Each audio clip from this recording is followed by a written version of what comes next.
আপনাদের সাথে আছি আমি সৈয়দ মুহিউজ্জামান মুখর।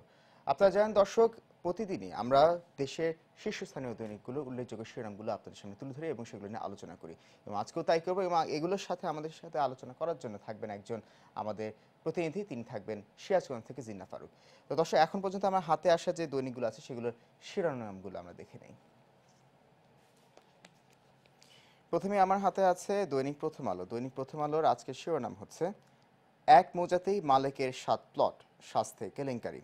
গাড়ি চালক মালেক ও তার স্ত্রীর 6তলা 2টি বাড়ি, সম্পদের পুরো হিসাব এখনো পাওয়া যায়নি।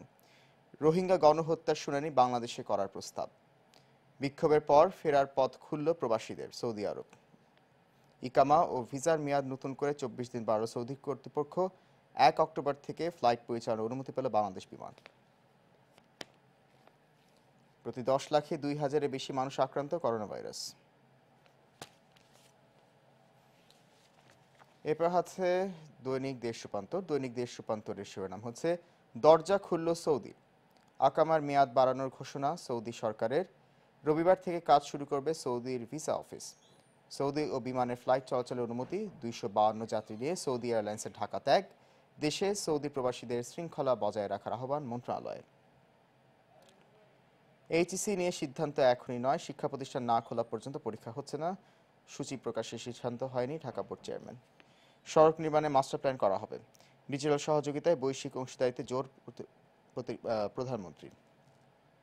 করোনাকালে 200 দিন, শেষ 100 দিনে 3 গুণ শনাক্ত ও মৃত্যু। যমুনা অয়েলের ডিজেল চুরি, 3 নির্দোষী শাস্তিভোগ, অভিযুক্তরা বহাল। বাইডেনের পক্ষে ম্যাককেনের স্ত্রী। দৈনিক ইত্তেফাকের শিরোনাম, এনআইডি জালিয়াতিতে সম্পৃক্ত শক্তিশালী চক্র, অনিয়মে চাকরিচ্যুত ইসির আইডিয়া প্রকল্পে 39 জন, দুর্নীতিবাজ ধরতে দেশব্যাপী শুদ্ধি অভিযান শুরু। জলবায়ু পরিবর্তন ও কোভিড মোকাবেলায় সম্মিলিত বৈশ্বিক কর্মপরিকল্পনা নিতে হবে, গার্ডিয়ানের প্রকাশের নিবন্ধে প্রধানমন্ত্রী শেখ হাসিনা। 4 অক্টোবর থেকে ওমরা পালনের নিষেধাজ্ঞা প্রত্যাহার। 29 সেপ্টেম্বর মুখোমুখি বিতর্কের জন্য প্রস্তুত হচ্ছেন ট্রাম্প ও বাইডেন, মার্কিন প্রেসিডেন্ট নির্বাচন নিয়ে শিরোনাম। বাংলাদেশি কর্মীদের ভিসার মেয়াদ 24 দিন বাড়াল সৌদি সরকার। অর্থাৎ ঘুরে ফিরে সৌদি সরকার যে 24 দিন যে ভিসার মেয়াদ বাড়িয়েছে বাংলাদেশ কর্মীদের, সেটি নিয়ে শিরোনাম করেছে বেশিরভাগ পত্রিকাগুলো। পর্যাপ্ত মজুর শর্ত, সিন্ডিকেট বাজারে পেঁয়াজ ছাড়ছে না। এরপর দৈনিক জনকণ্ঠ। দৈনিক জনকণ্ঠের শিরোনাম হচ্ছে, জেদ্দায় বিএনপি জামাতের সঙ্গে গোপন বৈঠক, ক্ষমতা দখলের চক্রান্ত। ষড়যন্ত্র ফাঁস, পাকিস্তানি এজেন্ডা বাস্তবায়নে তৎপর আইএসআই। আগামী সংসদ নির্বাচনে 300 আসনে পছন্দের প্রার্থীদের তালিকা তৈরি করে দিয়েছে। দেশের রাস্তা নির্মাণে মাস্টার প্ল্যান করা হবে, অর্থমন্ত্রী। ধনী গরিব সকল রাষ্ট্রই যেন করোনার ভ্যাকসিন পায়, রাষ্ট্রপতি। আবার এই সেই শিরোনাম, সৌদি 54,000 রোহিঙ্গাকে পাসপোর্ট দিতে চাপ দিচ্ছে। সেটা ভিন্ন অবশ্য। সৌদি আরব যে 54,000 রোহিঙ্গা পাসপোর্ট দিয়ে বাংলাদেশকে যে চাপ দিচ্ছে, সেটা পররাষ্ট্রমন্ত্রী বলেছেন। সেই বিষয়ে একটু শিরোনাম করেছে দৈনিক জনকণ্ঠ। এছাড়া আছে, সৌদিতে আকামায় মেয়াদ বাড়ালো 24 দিন। এরপর হচ্ছে দৈনিক সমকাল। দৈনিক সমকালের শিরোনাম হচ্ছে, দুষ্টচক্র প্রতিরোধে 22 পদক্ষেপ, স্বাস্থ্য খাত নিয়ে শিরোনাম করেছে দৈনিক সমকাল। অভিযান জোরদার হচ্ছে, অনেকে নজরদারিতে, মেডিকেলের প্রশ্ন ফাঁসও, মালেক সিন্ডিকেট। প্রবাসীদের অনিশ্চয়তা কাটছে, আকামার মেয়াদ বাড়ল সৌদি আরব, বাড়ছে ভিসারও। গণফোরামের দুপক্ষ মুখোমুখি। ডিএনসিসির 52 একর জমি আবার বেদখল।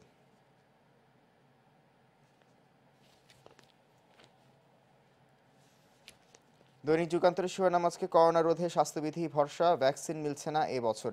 অর্থাৎ আমরা যে বিষয়টা সবসময় আলোচনা করি যে মানুষের নিজেদের সচেতন হতে হবে, স্বাস্থ্যবিধি মেনে চলতে হবে। এটাই এখন বলতে গেলে যে করোনার মূল চিকিৎসায় এখন আমাদের মতে, কারণ কোনো ভ্যাকসিন নেই। আমাদের এখন মূল সত্যি কথা বলতে করোনার মূল প্রতিষেধকই এখন স্বাস্থ্যবিধি মেনে চলা, নিজেরা সচেতন হওয়া। এই শিরোনামটি করেছে দৈনিক যুগান্তর।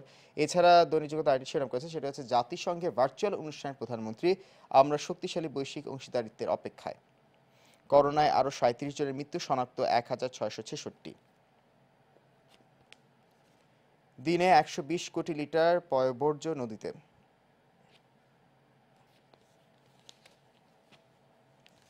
বাংলাদেশ প্রতিদিনের শিরোনাম আজকে, স্বাস্থ্যে 3 স্তরের সিন্ডিকেট, জিজ্ঞাসাবাদে বেরিয়ে আসছে রাঘব বোয়ালদের নাম। আড়ালের অনেকেই শক্তিশালী, দ্বিতীয় স্ত্রী স্বীকার করছেন না মালেককে। বিভক্তিতে গণফোরাম, ডিজিটাল সহযোগিতায় শক্তিশালী বৈশ্বিক অংশীদারিত্ব জরুরি। ইয়াবা ব্যবসা করে মা ছেলে করেছেন বাড়ি গাড়ি। মোদির বাংলাদেশ নীতির সমালোচনায় রাহুল গান্ধী। সৌদি আরব প্রবাসীদের আকামার মেয়াদ বাড়ালো। দৈনিক সময়ের আলো আজকে শিরোনাম স্বপ্ন আধুনিক নগরের। আর জাতিসংঘের সাধারণ অধিবেশনে প্রধানমন্ত্রী সব মাধ্যমিক বিদ্যালয়ে হবে ডিজিটাল একাডেমি। এইচএসসি পরীক্ষার বিষয়ে সিদ্ধান্ত আজ। দর্শক, অনেকগুলো পত্রিকার শিরোনাম আমরা তুলে ধরলাম, আরো কিছু পত্রিকা বাকি, সেগুলো শিরোনাম তুলে ধরবো, তবে তার আগে নিতে হচ্ছে ছোট্ট একটি বিরতি। ফিরছি একটু পর, সঙ্গেই থাকুন।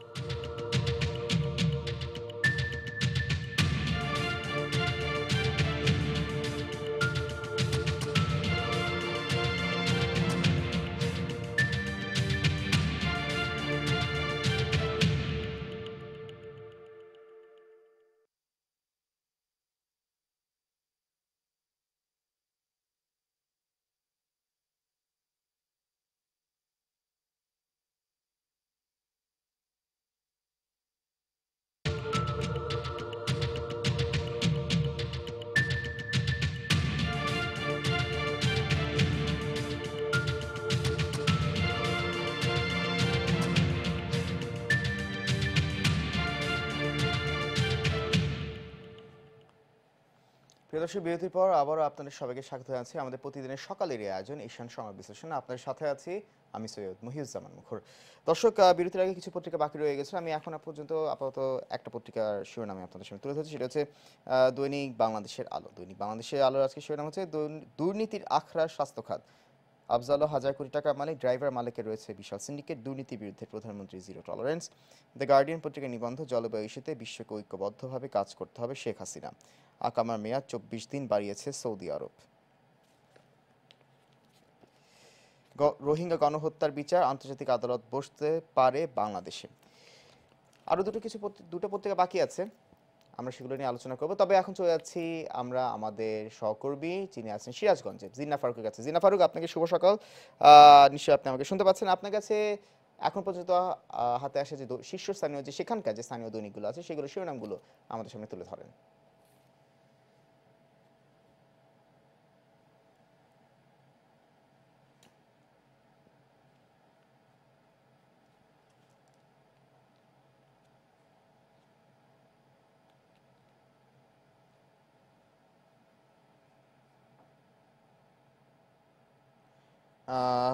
দুঃখিত দর্শক, কারিগরি ত্রুটির কারণে সংযোগটি বিচ্ছিন্ন হয়ে গেছে।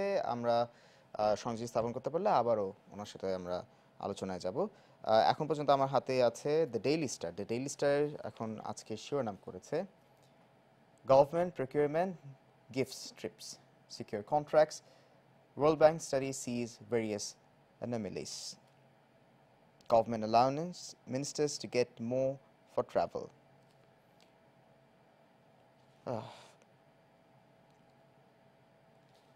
এছাড়া আছে Europe grapples with second wave of COVID. British Council gets government note.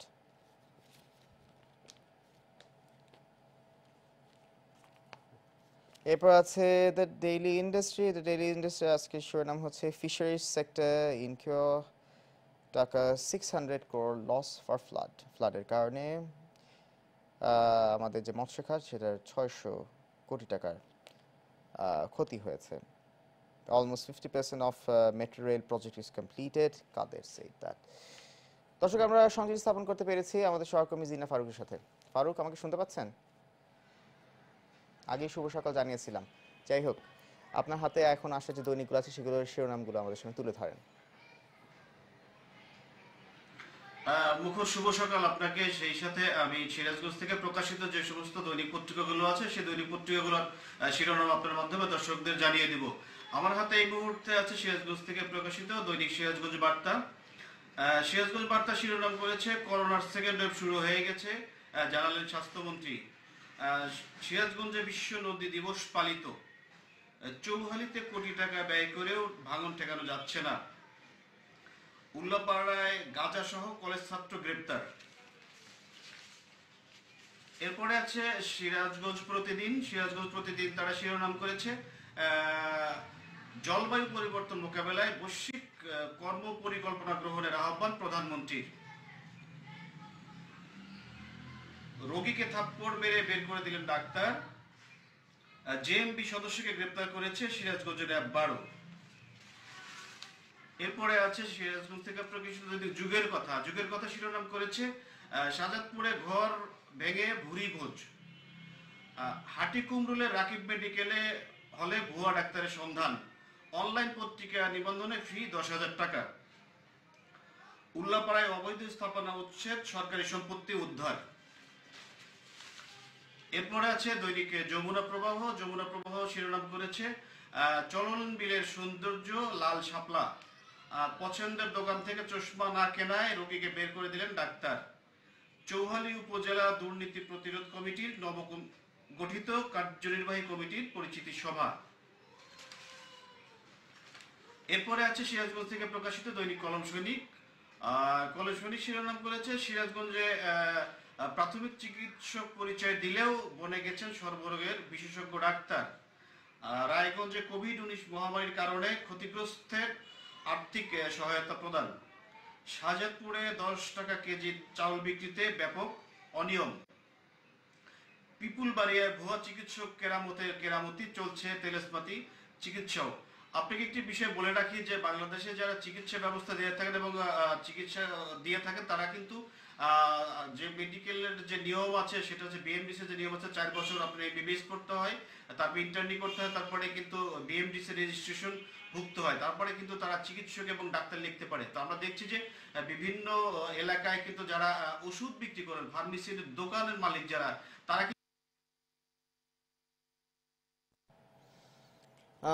ধন্যবাদ ফারুক আপনাকে। দর্শক, আমাদের সহকর্মী জিন্না ফারুক যতক্ষণ পর্যন্তই বললেন, ওনাকে অনেক ধন্যবাদ। উনি ওনার স্থানীয় যে পত্রিকাগুলো আছে সেগুলো উনি আমাদের সামনে তুলে ধরবেন।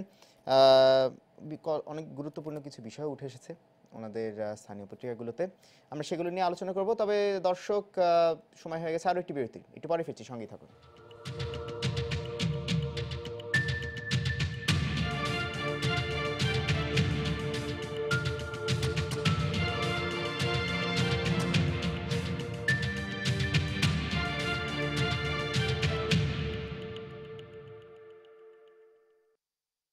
ভাই,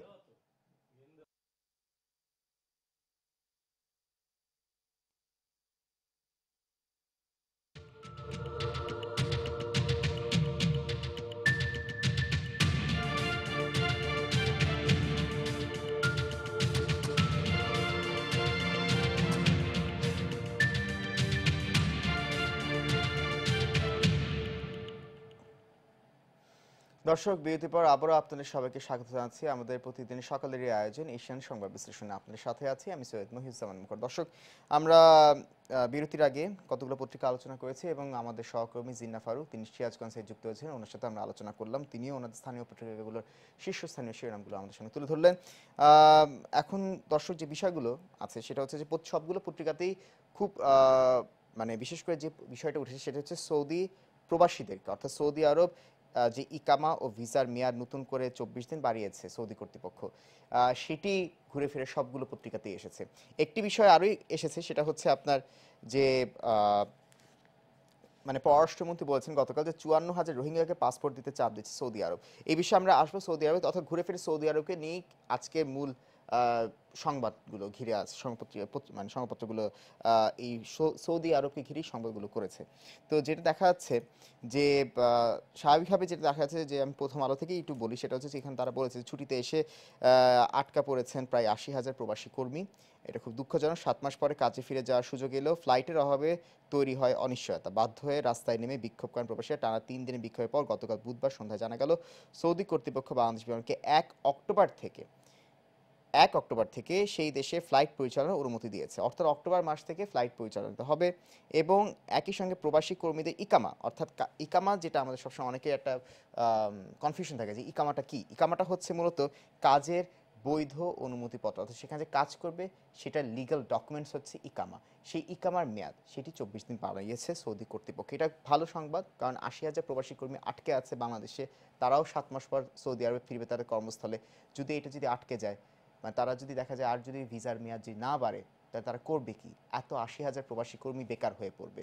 সৌদি কর্তৃপক্ষ আর যাই হোক অন্ততপক্ষে চাপে পড়ে হলো ২৪ দিন যে বাড়িয়েছে মেয়াদ, এটা অনেকটা মানে আশার একটি ব্যাপার যে যাক হোক তাদেরকে একটা ধন্যবাদ জানানো যেতেই পারে। পাশাপাশি আরেকটি বিষয়, এটির বিপরীতে আরেকটি বিষয়, ৫৪,০০০ রোহিঙ্গাকে পাসপোর্ট দিতে চাপ দিচ্ছে সৌদি আরব, পররাষ্ট্রমন্ত্রী জানিয়েছেন। অর্থাৎ দেখা যাচ্ছে যে ২৪ দিন ইকামা বাড়িয়েছে প্রবাসী বাংলাদেশিদের, কিন্তু আবার ৫৪,০০০ রোহিঙ্গা আছে তারা অবৈধভাবেই আছে, কিন্তু তাদেরকে বাংলাদেশি পাসপোর্টে তাদেরকে মানে নাগরিকত্ব দেওয়ার, মানে একরকম বাংলাদেশি পাসপোর্ট দেওয়ার জন্য বাংলাদেশকে চাপ দিয়েছে সৌদি কর্তৃপক্ষ। নয়তো এটার উপর আবার এক ধরনের নেতিবাচক প্রভাব পড়তে পারে আমাদের বাংলাদেশি যে আদতে শ্রমিকরা আছে সৌদি আরবে কাজ করে তাদের উপর। এই বিষয়টা আলোচনা হওয়া দরকার, কারণ এখানে দেখা যাচ্ছে রোহিঙ্গারা আমাদের দেশের নাগরিক নয়, কিন্তু এটা একটি সমস্যা তৈরি হয়ে যাচ্ছে আমাদের জন্য, যেটা মধ্যপ্রাচ্যে দেখা গেছে অবৈধভাবে অনেক রোহিঙ্গারা সেখানে বাংলাদেশি সেজে তারা দেখা গেছে যে মধ্যপ্রাচ্যে গিয়ে কাজ তারা করা শুরু করেছে এবং তারা আছে, এবং সৌদি কর্তৃপক্ষ দেখা যাচ্ছে রোহিঙ্গাদেরকে এখন বাংলাদেশি হিসেবেই গণ্য করার চেষ্টা করছে, যেটা দুঃখজনক। এই বিষয়গুলো পরিষ্কার করা দরকার এখন আমাদের। তো দর্শক, আমরা আজকে সংবাদ বিশ্লেষণের একেবারে শেষ পর্যায়ে চলে এসেছি। দর্শক, আজকে এশিয়ান সংবাদ বিশ্লেষণ এই পর্যন্তই। আগামীকাল আবারও দেখা হবে, ততক্ষণ পর্যন্ত সবাই ভালো থাকুন। ধন্যবাদ সাথে থাকার জন্য।